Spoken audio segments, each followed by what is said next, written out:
take a drink every time I sound fruity in this video. Hey everyone, welcome back. Long time no see. Today we're going to be looking at the Armada Starscream from the very recent Legacy line. It's from Transformers, obviously. But why don't we just get up on there? Taking a closer look at his face, it's definitely packed with personality, and probably has more paint than other figures from this time period. And that's definitely a positive, probably the biggest one of this figure, is it has extremely nice paint apps. I mean, that's where the budget went. And also, a lot of things have filled in gaps, like the back of his legs, arms, guns. We'll take a closer look at that later, of course. And before we do anything else, why don't we talk about the worst part about this figure, and that is the QC. It is so bad. His leg just comes clean off. When transforming him, it just comes off all the time. And he's also really loose. It's actually not that bad right now, but you can see a little bit his legs. They're kind of giving Transformers animated. Oh yeah, and his forearm just jiggles on both sides. I think that's more of an engineering thing. I don't know what they were thinking. And since we talked about my least favorite part of the figure, why don't we talk about my favorite part of the figure, and that is the fact that you can fold up the exhausts like the original figure, and you can even lock them into place, because I think that looks better. And he even has the cannons that you can flip forward, which, they're not spring-loaded, but you can do it, which is awesome. You could put them in really bad poses. Forgive my posing. I'm a posing poser, I guess. But do you oppose that statement? Whatever. All right, why don't we talk about posing, because I feel obligated to do it, even though I don't like to talk about posing. And yeah, you can flip that down. When we start with the head, and it's really weird, and I just realized why it's such a weird thing. So you can make him fly like Superman. That's cool, I guess. Yeah, so I'd say his articulation's pretty good. His head can look, left, right. His arms can go out, bicep swivel. And it sucks. You cannot rotate his fist at all. But he has an okay elbow. His foot can, do all the foot things. Leg can do all the leg things. I mean, it's all the standard stuff you'd really want. And this is totally not a later shot or anything, but I kind of forgot to talk about the waist. It's there, but because of his cockpit, you can't really use it at all. You can kind of move it out of the way and do weird stuff with it, but I don't know. I don't really know how they would have done that any better, because without that cockpit, it feels super loose. Okay, but let's move on to accessories. First one is this really dinky sword.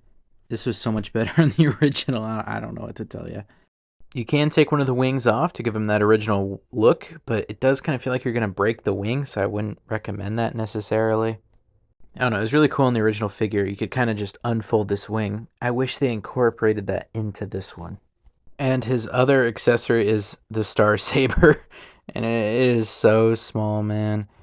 They really need to re-release this as 3 figures that combine into a sword, because look at this, man. It's so tiny. It's like the size of his other sword. Matter of fact, that other sword is bigger. And none of that third-party stuff. I want Hasbro to release it. All right. One more thing I want to show you. From Optimus Prime, you can get the Autobot symbol. And you can kind of put it on his shoulder if you want to give him that look. Make him switch sides. I appreciate that they do that. All right. So why don't we get Little Bro transformed here? It's kind of a weird transformation, in my opinion. Kind of want to get the wings out of the way and fold his arms in. It's weird. I just skip this step normally. I believe it's in the instructions, though. It's weird, and it makes his arms super loose. All right, next thing, this is my favorite part, probably, is fold in his little wing pack here, and they're going to align with his shoulders, which looks awesome.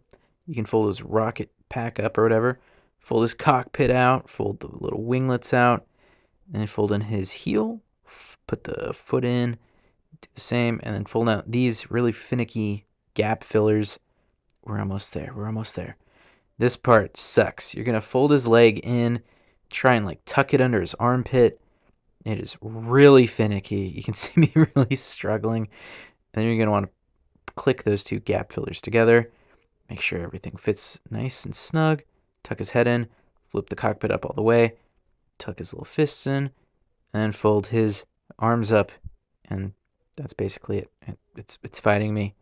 Yeah, it's really interesting because this figure looks super solid, and it does look great, but in hand it feels really weird. But we're done with the transformation, and look at that. That's cute. I like that. That's a nice jet right there. And it feels A lot more solid than like the actual robot mode figure. Very swooshable, which you gotta love. And you can still fold the cannons out, which looks kind of ridiculous, but cool. And I didn't show you before, the cannons are filled in, which, you don't see too often. And besides his head sticking up in the middle, it's a pretty clean mode. I mean, you can see the bottom there. It's not too obvious that that's, Starscream's ass. The arms stick out really bad, though. You can just say they're pontoons or something. I don't really know. I tried so hard not to say splatoons. I need to go outside. And let's compare them real quick to a different Seeker. And as the Siege, I think it's Siege, Starscream. And we're going to need more space. And oh boy, shrinkage is real, fellas. Granted, I don't love this mold, but these were the same price, so that's a little awkward. And just because I'm thinking about it, why don't we compare him to, just Starscream in robot mode? And you can see they're a lot more comparable, I guess. But I think the Starscream on the left weighs more and has like the actual glass windows, so better quality, I think. Even if it's not the best mold out there. And for funsies, why don't we compare more stuff? There's the 86 Bumblebee. Here's the Armada Megatron.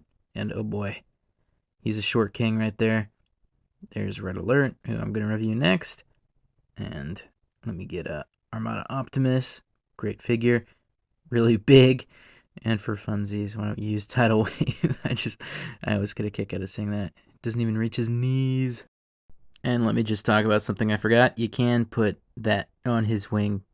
There's 5mm ports on his wings. Crazy.